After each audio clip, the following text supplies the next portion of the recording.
Draw a रे diagram for the formation of the image of a point object by a thin double convex lens having radii R1 and R2, hence derive lens makers formula. Okay, तो देखिए बच्चों, इस question में हमको दिया है कि एक डबल कॉन्वेक्स लेंस है। कैसा लेंस है बच्चों? डबल कॉन्वेक्स, कुछ ऐसा, ठीक है, जिसके दोनों साइड क्या है? कॉन्वेक्स है। और कह रहे हैं इस लेंस में, ठीक है, इसकी जो सरफेसेस हैं, मतलब ये पहली सरफेस है R1 रेडियस की है और ये दूसरी सरफेस है R2 रेडियस की, ठीक है। हमसे कह रहे हैं कि इसकी प्रिंसिपल एक्सिस पे, ये प्रिंसिपल एक्सिस होती ना, इस पे कहीं एक पॉइंट ऑब्जेक्ट रखा हुआ है। क्या रखा हुआ बच्चों? Point object O। इस लेंस से जो रिफ्रैक्शन होगा, उस रिफ्रैक्शन के बाद जो इमेज बनेगी वो हमको बनानी है। ये लेंस ऐसा है, लेंस का अपना एक रिफ्रैक्टिव इंडेक्स होगा। ये तो क्या होता है? ट्रांसपेरेंट होता है, आपको पता है ना। अच्छा, देखिए, मान लेते हैं कि इस O ऑब्जेक्ट से एक लाइट रे ऐसे निकलती है। वैसे तो हमको पता है किसी भी पॉइंट ऑब्जेक्ट से बहुत सारी लाइटें निकलती हैं, ठीक है। बट अगर हम ढेर सारी लाइटें दिखाएंगे तो हमारा जो डायग्राम है वो थोड़ा सा डर्टी हो जाएगा, अच्छा नहीं लगेगा देखने में। इसलिए कुछ ही लाइटें शो करके हम लोग इमेज बना देते हैं। तो मान लेते हैं कि एक लाइटें इधर निकली और एक लाइटें इधर निकली। जो इधर लाइटें आएगी वो तो बच्चों सीधी निकल जाएगी ऐसे। क्यों? क्योंकि इस पार्ट का पहला वाला जो सरफेस है, इसकी रेडियस R1 है, इसका जब कहीं आप सर्किल कंप्लीट करोगे ऐसा, तो कहीं ना कहीं इसका एक सर्किल कंप्लीट होगा ऐसा, ठीक है। अब उस सर्किल का कहीं ना कहीं सेंटर होगा, ये होगा मान लो C1। ऐसे दूसरे पार्ट का भी अगर आप सर्किल कंप्लीट करोगे तो कुछ ऐसा बनेगा। इस सर्किल का अपना एक सेंटर होगा, मान लो कहीं होगा, पता नहीं कहाँ पे होगा, हम यहाँ मान लेते हैं C2। देखो, ये जो पहला पार्ट है इसका जो स्फीयर बनेगा उसका सेंटर इधर C1, दूसरे स्फीयर का सेंटर इस साइड बनेगा C2। होता है जैसे ऐसे कोई कर्व है तो इसको चाहो ना तो स्फीयर बना सकते हो, और इससे यहाँ पे एक इसका सेंटर कहीं ना कहीं बनेगा वैसा, ठीक है। अच्छा, तो बच्चों बात यह है कि मैं बोल रहा था कि लाइटें सीधी चली गई। क्यों सीधी चली गई? क्योंकि देखो ये लाइटें इसके सेंटर से पास हो रही, इसके भी सेंटर से पास हो रही। अब सेंटर से कोई लाइटें पास होती है किसी स्फीयर में, मान लो उसके सेंटर से कोई लाइटें निकले तो सीधी चली जाती है। क्यों सीधी चली जाती है? क्योंकि वो एक मीडियम से दूसरे मीडियम में तो लाइटें इंटर करती है, बट वो 90 डिग्री पे हो जाती है। और हमको पता है कि अगर 90 डिग्री यानी कि नॉर्मल की डायरेक्शन से कोई लाइट रे किसी मीडियम में इंटर करती है तो वो सीधी चली जाती है बच्चों। इसका मतलब यह है कि जो लाइट रे सेंटर से निकलती है किसी स्फीयर के, वो हमेशा बाहर सीधे निकलेगी। क्यों? क्योंकि वो नॉर्मल हो जाता है। पता है ना कि स्फीयर के सेंटर से जाने वाली जो लाइन होती है वो सरफेस पर क्या होती है? परपेंडिकुलर होती है, 90 डिग्री होती है। इसलिए अगर ये किसी भी चीज़ का स्फीयर है, उससे अगर मतलब कोई भी ट्रांसपेरेंट स्फीयर है, मान लो हम कहते हैं ग्लास है, उसके बीच में एक सोर्स रख दिया जाए तो उससे जो लाइटें निकलेगी वो ग्लास के बाद वो सीधी जाएंगी ऐसे। क्यों? क्योंकि ये नॉर्मल पड़ जाएगा, कहीं भी निकले, यहाँ भी नॉर्मल, यहाँ नॉर्मल। तो ये बहुत सिंपल फंडा है कि स्फीयर से अगर कभी नॉर्मल आपको सरफेस पर चाहिए तो उसके सेंटर से एक लाइन ड्रॉ कर दीजिए, वो सरफेस पर परपेंडिकुलर हो जाएगी, ठीक है। तो वही काम किया गया कि जो लाइटें इधर आई वो सीधी चली गई। क्यों? क्योंकि दोनों सेंटर से पास हुई। अब एक लाइटें मान लीजिए इधर गई बच्चों, जब यहाँ पड़ेगी तो क्या होगा? रिफ्रैक्शन होगा। वो रिफ्रैक्शन कैसे देखेंगे भाई? यहाँ पे बाहर क्या है? ये रेयरर है। मान लो यहाँ का रिफ्रैक्टिव इंडेक्स N1 है, यहाँ का रिफ्रैक्टिव इंडेक्स क्या है? N1। ये लेंस है, लेंस के अंदर कैसा मीडियम है? ये डेंसर है, और इसके अंदर का जो रिफ्रैक्टिव इंडेक्स है वो क्या है? N2 है। तो लेंस के अंदर कैसा रिफ्रैक्टिव इंडेक्स है? N2 है, ध्यान रखना। तो रेयरर से डेंसर में लाइटें जा रही है, मतलब हमने मान रखा है कि N1 कम है और N2 ज़्यादा है। तो अगर रेयरर से डेंसर में लाइटें जाती है तो क्या होता है? टूवर्ड्स द नॉर्मल लाइटें बेंड होती है। किधर बेंड होती है? Towards the normal. ध्यान रखेंगे कि अगर रेयरर से रेयरर है, ठीक है, और इससे डेंसर में कोई लाइट रे जाती है तो नॉर्मल से किसी भी एंगल पे लाइट रे आ रही हो, ऐसे मान लो आ रही है, तो हमेशा क्या होती है, टूवर्ड्स द नॉर्मल, नॉर्मल के पास आ जाती, थोड़ा सा उसके क्लोज हो जाती। पहले देखो ज़्यादा एंगल था, बाद में कम एंगल रहता, ये चीज़। वही काम यहाँ होगा। तो पहले यार नॉर्मल तो ड्रा करो भाई। नॉर्मल कैसे ड्रा करोगे, C1 से जाने वाली, क्यों, क्योंकि इसका स्फीयर इधर बनना ना। हमने बताया ना किसी भी स्फीयर में अगर आपको नॉर्मल चाहिए तो क्या करो, सेंटर से मिला दो, सेंटर से मिला दो, ये नॉर्मल पड़ गया। अब ये लाइट रे क्या है, सीधी जाना चाहिए था, बट रेयरर से डेंसर में जा रही है, इसलिए क्या होगा, टूवर्ड्स द नॉर्मल विंडो की, मतलब ये थोड़ा नीचे की तरफ इसके, भाई नॉर्मल इधर है ना, तो नॉर्मल की तरफ मुड़ गई। तो नॉर्मल की तरफ जब मुड़ गई है तो ये कहीं यहाँ मिलती हुई ऐसे महसूस होगी, रियल में नहीं मिलेगी, महसूस होगी, मतलब ये आई डैश होगा। समझ गए? मतलब अगर मैं लिखूं यहाँ पे, क्वेश्चन नंबर 31 हम लोग सॉल्व कर रहे हैं, तो ओ तो है ऑब्जेक्ट और आई डैश है इमेज, लेकिन कौन सी image, formed by surface first, जो पहला सरफेस था R1 रेडियस का, उसकी इमेज। अगर आगे पूरा ग्लास होता, मतलब ये अगर ग्लास का बना हुआ है लेंस, तो आगे पूरा ग्लास होता तो बेटा इमेज यहीं बनती। बट चूंकि जैसे ही ये लाइट रे दूसरे सरफेस से बाहर निकलेगी, क्या होगा, फिर से रिफ्लेक्शन हो जाएगा। क्यों? क्योंकि अब डेंसर से निकल कहाँ जाएगी, रेयरर में। भाई इधर का भी तो रिफ्लेक्टिव इंडेक्स N1 ही होगा, रेयरर मीडियम। तो अब लाइट रे जब इसके आगे जाएगी तो फिर से बच्चों क्या होगा, फिर से रिफ्लेक्शन होगा। अब लाइट रे जाएगी डेंसर से रेयरर में।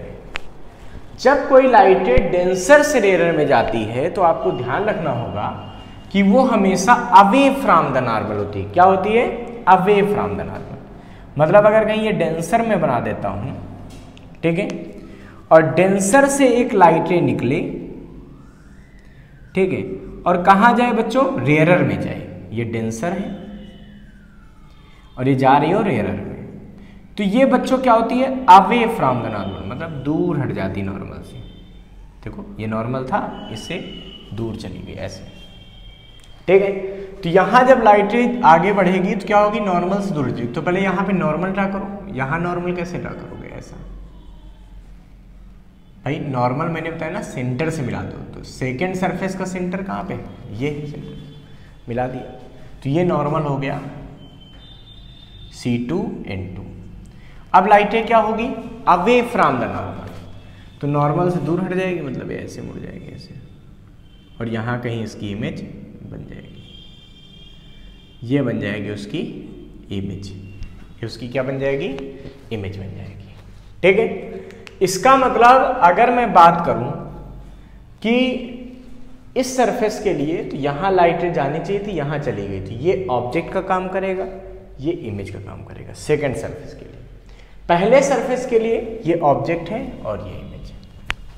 बस इतना ही खेल है, अगर आप समझ गए तो ठीक है, कि पहले सरफेस के लिए ये ऑब्जेक्ट, ये इमेज। दूसरे के लिए यहाँ लाइटें जाना चाहती थी, यहाँ गई, जहाँ जाना चाहती थी वो वर्चुअल ऑब्जेक्ट, जहाँ गई वो रियल इमेज, ठीक है। सपोज कर लेते हैं O की डिस्टेंस यहाँ से ये U है, ये डिस्टेंस यहाँ से क्या है, U, ठीक है। इसको कुछ भी नाम दे दो, इसको हम नाम दे देते हैं P1, इस पॉइंट को नाम दे देते हैं P2। मान लेते हैं कि लेंस की थिकनेस T है। T क्या है, thickness of the lens. T है thickness of lens, and for thin lens T tends to 0। पतले लेंस के लिए T को अभी हम क्या करेंगे, 0 के आसपास मान लेंगे। मान लेते हैं कि जो यहां से पहले ऑब्जेक्ट की डिस्टेंस है ये V' है, ठीक, और यहां से दूसरी ये जो इमेज फाइनल बनी है इसकी डिस्टेंस V है। तो यहां से पहले इमेज की डिस्टेंस क्या है, V', दूसरे की डिस्टेंस क्या है, ये V, ठीक है। अब हम बात करते हैं, लिखेंगे यहां पे for refraction from first surface. तो पहले सरफेस से रिफ्रैक्शन के लिए बात करो, क्या बात होगी बच्चों? ये बात होगी, यहां पे फार्मूला लगाएंगे, याद करो फार्मूला क्या होता था स्फेरिकल सरफेस से रिफ्रैक्शन का, वो होता था n2 माइनस n1 अपान r बराबर n2 अपान v माइनस n1 अपान u। ये रियल फार्मूला है। n2 मतलब जिसमें लाइट गई उसका रिफ्रैक्टिव इंडेक्स, n1 जिससे गई, जैसे पहले केस में n1 ये होगा और n2 ये होगा, ठीक है, अपान r का मतलब जिस सरफेस पे गिरी उसका रेडियस, यानी कि यहाँ पे r1 रेडियस लेंगे क्योंकि पहले सरफेस वाला पहले लगा रहे हैं, ठीक है। n2 अपान v, तो n2 अपान v का मतलब इमेज की डिस्टेंस, माइनस n1 अपान u का मतलब ऑब्जेक्ट की डिस्टेंस। ये फार्मूला लगेगा। तो क्या लगेगा यहाँ पे देखो, ये लगेगा भैया n2 माइनस n1 अपान r1, ये रेडियस इसकी क्या है पहले सरफेस की r1, is equal to n2 upon image की डिस्टेंस। पहले सरफेस के लिए इमेज कौन सी है i डैश, बार बार मैं बोल रहा था पहले सरफेस की इमेज क्या है i डैश, i डैश का मतलब v डैश। देखो यहां से पहले सरफेस की इमेज ये लगेगी v डैश, ठीक है, माइनस n1 अपान u का मतलब ऑब्जेक्ट की डिस्टेंस। देखो ये ऑब्जेक्ट है u, बहुत बड़ी, n1 अपान u। ये पहली इक्वेशन बन गई हमारी, ठीक है। अब हम सेकेंड सरफेस से रिफ्रैक्शन की बात करते हैं। यहां पे लिखेंगे क्या, for refraction from second surface, second surface से रिफ्रैक्शन की बात करूं, सेकेंड सरफेस कौन सा है भाई, ये वाला। मैंने बोला था सेकेंड सरफेस के लिए ऑब्जेक्ट का काम कौन करेगा, ये, क्योंकि यहां लाइटें जाना चाहती थी, वर्चुअल ऑब्जेक्ट का काम करेगा, और इमेज काम करेगा आई। मतलब सेकेंड सरफेस के लिए आई डैश क्या है, ये है वर्चुअल ऑब्जेक्ट, और आई क्या है, रियल इमेज है। ये कॉन्सेप्ट यूज होगा, ठीक है। फिर यहां पे वही काम करना है, हमको फार्मूला लगाना है n2 माइनस n1 अपान r। बच्चों n2 होता है सेकेंड मीडियम का रिफ्रैक्टिव इंडेक्स। तो अब लाइटें कहां जा रही है, सेकेंड सरफेस से जब रिफ्रैक्शन हो तो लाइटें कहां जा रही है, n2 से निकल के n1 में जा रही है। मतलब जब n1 से n2 में जाती थी लाइटें तब ये लगता था, और जब n2 से निकल के n1 में जाएगी तो क्या होगा, इसका उल्टा नहीं हो जाएगा। तो जहां जहां n1 है वहां n2 हो जाएगा, जहां n2 है वहां n1 हो जाएगा। क्यों, दूसरे मीडियम काम कौन करेगा, n1। यानी कि अब ये बन जाएगा n1 माइनस n2 अपान रेडियस इसकी रेडियस कितनी है बच्चों बताओ, सेकेंड सरफेस की रेडियस कितनी है, r2। तो n1 minus n2 upon r2 is equal to n1, वैसे तो होना चाहिए था n2, बट रियल में क्या होगा अब यहाँ n1। क्यों, क्योंकि n2 से निकल के n1 में जा रही, उल्टा हो गया पूरा कॉन्सेप्ट। तो n2 से निकल के n1 में जा रही, जो काम n2 करता था वो n1 करेगा, जो n1 करता था वो n2 करेगा, उल्टा हो गया। तो n1 अपान इमेज की डिस्टेंस, तो दूसरे सरफेस के लिए इमेज क्या है, देखो ये दूसरा सरफेस है, यहाँ से इमेज कितनी दूर है v, तो n1 अपान v माइनस n2 मतलब पहला वाला मीडियम अपान ऑब्जेक्ट की डिस्टेंस u। तो इसके लिए u का काम ये करेगा, कौन सा, P2। देखो सरफेस से ये इमेज P2 i डैश चाहिए हमको क्या चाहिए, P2 i डैश। ध्यान से देखो P2 i डैश कितना होगा, तो ये पूरा v डैश था, उसमें से t हटा दो, बात बन जाएगी। मतलब ये बनेगा v डैश माइनस t। तो P2 i डैश क्या होगा, v डैश माइनस t। तो यहाँ पे आ जाएगा v डैश माइनस t, ठीक है, ये हो गया। इसको हम सॉल्व करते हैं, तो ये क्या बनेगा बच्चों, n1 माइनस n2।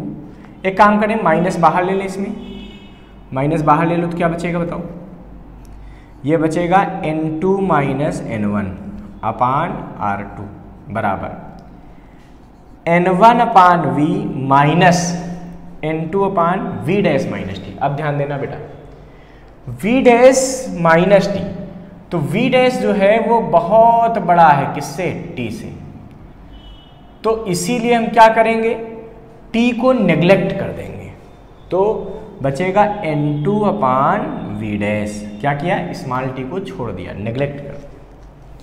ये हो गई question number 2। On adding equation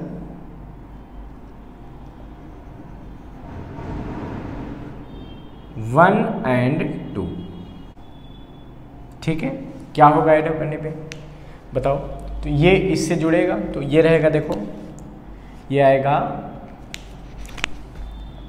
N2 minus N1 upon R1, फिर ये आएगा माइनस N2 माइनस N1 अपान R2 बराबर, ये वाली वैल्यू पूरी रख दो, तो क्या आएगा N2 अपान V डैश माइनस N1 अपान U प्लस ये वाली वैल्यू N1 अपान V माइनस N2 अपान V डैश। जुड़ गए। देखो बच्चों, N2 अपान V डैश से N2 अपान V डैश क्या हो जाएगा, कैंसिल, क्योंकि ये प्लस का है और ये क्या है, माइनस का है, तो दोनों आपस में कट गए। तो क्या बचा हमारे पास, देखो इसको हटा दें बच्चों, इसकी तो कोई जरूरत नहीं। अच्छा, अब देखिए हमारे पास क्या बचा है, यहाँ पे ये बचा है इधर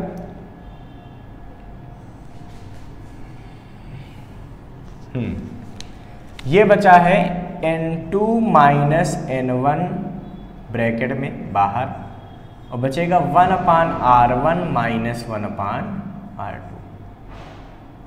देखो ये बचा भाई, N2 माइनस N1 कॉमन ले लिया, तो क्या बचा 1 upon R1 minus 1 upon R2। बहुत बढ़िया। बराबर इधर क्या बचा बताओ, इधर बचा भाई N1 अपान V माइनस N1 अपान U, तो N1 कॉमन ले लें तो क्या बचेगा 1 upon V minus 1 upon U।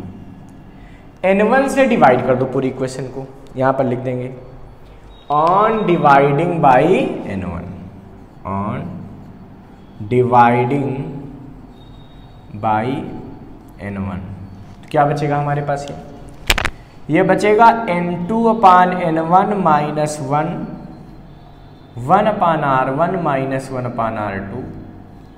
इधर N1 से डिवाइड होगा तो क्या बचेगा भाई, यहाँ डिवाइड हुआ N1 से तो N2 अपान N1 आ गया, यहाँ N1 से डिवाइड हुआ 1 आ गया कट के, यहाँ डिवाइड होगा तो क्या बचेगा, N1 N1 कट जाएगा तो क्या बचेगा 1 upon V minus 1 upon U। ठीक है, अब आपको पता होना चाहिए कि जो N2 अपान N1 है इसको आप 1 into लिख सकते हो। 1 into मतलब refractive index of second medium with respect to first medium, या इसको लिखेंगे refractive index of lens with respect to medium. भाई मीडियम क्या है 1, N1 वाला रिफ्रैक्टिव इंडेक्स, और लेंस का क्या है N2, वही रिफ्रैक्टिव इंडेक्स ऑफ N2 मतलब 2, मतलब लेंस का refractive index with respect to medium, medium का मतलब N1। तो ये बचेगा, इसको N भी लिख सकते हो, इसको हम आगे चल क्या लिख देंगे N सपोज कर लेते। तो ये क्या बनेगा फार्मूला, ये अब बनेगा N minus 1 upon R1 minus 1 upon R2 is equal to 1 upon V minus 1 upon U। ठीक है, अच्छा ये फार्मूला बन गया। फॉर फोकस, तो अगर फोकस पे इमेज बनाना हो तो क्या करना पड़ेगा भाई, तो उसके लिए U को इन्फिनिटी मानना पड़ेगा। क्यों, पैरेलल आने वाली लाइट रे फोकस पे आके मिलती है, तो U इन्फिनिटी हो जाएगा और V की वैल्यू उस समय क्या हो जाएगी F। तो यही फार्मूला क्या बनेगा N minus 1 upon R1 minus 1 upon R2 is equal to 1 upon F minus 1 upon infinity 0 हो जाएगा, तो क्या बचेगा बताओ, ये बचेगा N minus 1 1/r1 minus 1/r2 is equal to 1/f। ये फार्मूला आ गया, ठीक। और ये फार्मूला कहलाता है लेंस मेकर्स फार्मूला। क्या? 1/f बराबर n-1 1/r1 माइनस 1/r2। इसको फटाफट नोट कर लीजिए, ये हो गया लेंस मेकर्स फार्मूला। इसी में बच्चों लेंस फार्मूला भी आप यहां से डिराइव कर सकते हो। अगर आप इसको इक्वेशन नंबर 3 मान लो, इसको 4 मान लो, तो यहां पे हम ये भी कर सकते हैं, इतने में लिख रहे हैं on comparing third and fourth, ठीक है। 1/f बराबर 1/v माइनस 1/u। तो ये है बच्चों, ये है लेंस फार्मूला, ठीक है। और ये वाला कहलाता है लेंस मेकर्स फार्मूला। जब लेंस बनाया जाता है तो इसी फार्मूले की हेल्प से बनता है। कितनी फोकल लेंथ का चाहिए, क्या रेडियस रखनी, यहां से डिसाइड होता है। इसको फटाफट नोट कर लीजिए।